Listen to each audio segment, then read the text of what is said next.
You're welcome to our museum room, Belarusian period house.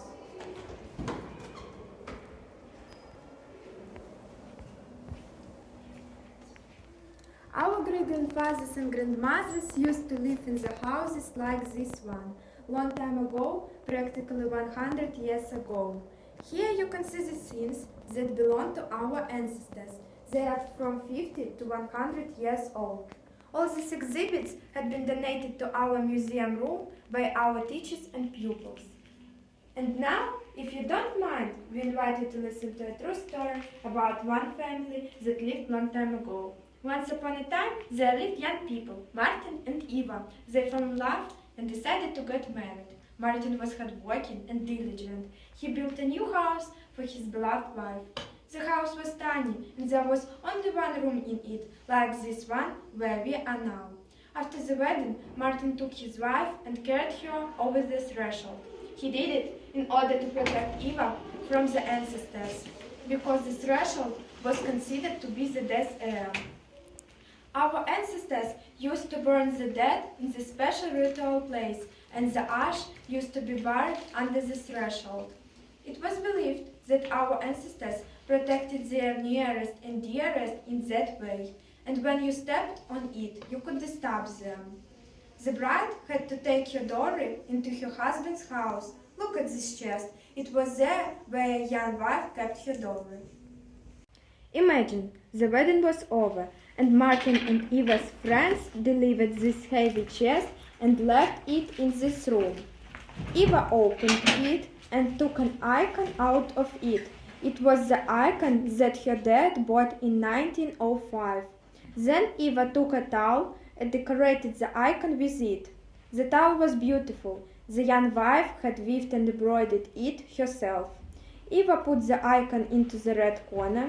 The red corner was a sacred place in any Belarusian period house. Any man who entered the house had to make the sign of the cross before the icon in the red corner, and only then could speak with the hosts. There was a table in the red corner.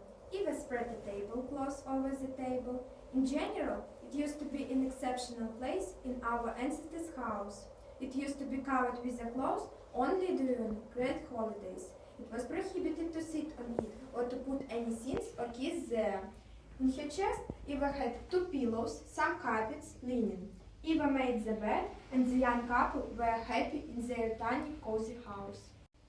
Some time passed, and the children were born. Martin made this bathtub to bathe their child. Then he made a cradle for his baby and hung it near the bed. The corner near the furnace was called the women's corner. Before christening, a baby girl was put into the women's corner, so that she was able to become a good hostess. Matches used to be very expensive. That's why our ancestors didn't put the fire out and left embers smoldering in the furnace. In the morning, Eva lit the fire. She was an excellent hostess. There were a lot of different tools in her women's corner. A churn, a pot holder, some pots, and a bowl for making pastry. Once a month, Eva made bread. Martin made a fire in the furnace. Eva placed the loaves on a wooden shovel and put them into the furnace. When the loaves of bread were being baked, nobody could sit on the furnace. Otherwise, the bread wouldn't be soft and lush. The furnace was always closed, not to let evil forces get into the house.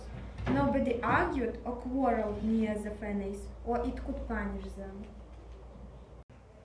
The children were growing up, and it was time to think of a dowry for the girls. Eva began teaching her daughters to spin.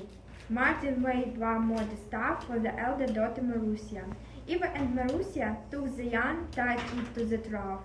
Then they pulled out the thread very carefully and spun it onto the bobbin. On one winter evening, they usually invited their neighbors. Women and girls gathered together, spun and sang beautiful songs.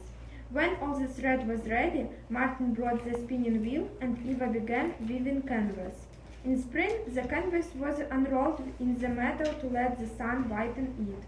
Out of the canvas, Eva made shirts, skirts, dresses, and other clothing. She also weaved different carpets, and the girls helped her.